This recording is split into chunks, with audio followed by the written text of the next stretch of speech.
Mimi nitasema ni kama si utamu tu na raha. Wewe mwenyewe umeona, mwenye macho hambiwi tazama, mwenye mdomo hambiwi sema, mwenye sikio hambiwi sikia, mwenye nywele hambiwi suka. Umenifahamu?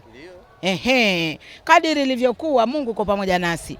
Mtoto anochekwa ndo anokuwa akatembea. Sisi yetu macho tu, hatuna midomo ya kuwabadili watu majina wala kuwaita watu maneno yasiyokuwa na maana.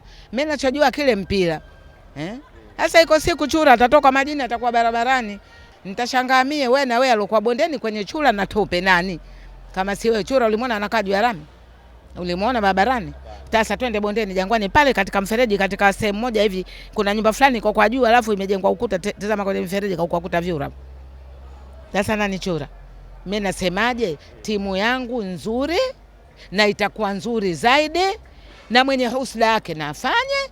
Mimi nasema inna Allahu masabirina. Mwenyezi Mungu niko pamoja naye na watoto wa watu Mungu atawalinda na umoja ni nguvu. Nawaambia Simba tushikamane, tukamatane, hakuna maneno ya fitna wala kuchagua huyu wa nani huyu wa nani. Tukae mwaka huu tucheze mpira, Mungu kashatuletea nuru. Lakini Bihindu unatamba kwa mechi moja tu. Nimekwambiaje? Mimi sikushangilia mechi ya magoli, nimeshangilia wachezaji nao. Unanifahamu? Hata wewe mtoto mmoja akizaa mkeo ushangilie unangoja 11. Akiwa na mimba tu miezi 3 wewe akili inakutoka.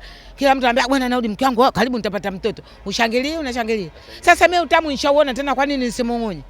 Mimi nimekula pipi nimemeza yote sikutafuna muo sema niteme kifundo mimi na maganda kwa heli.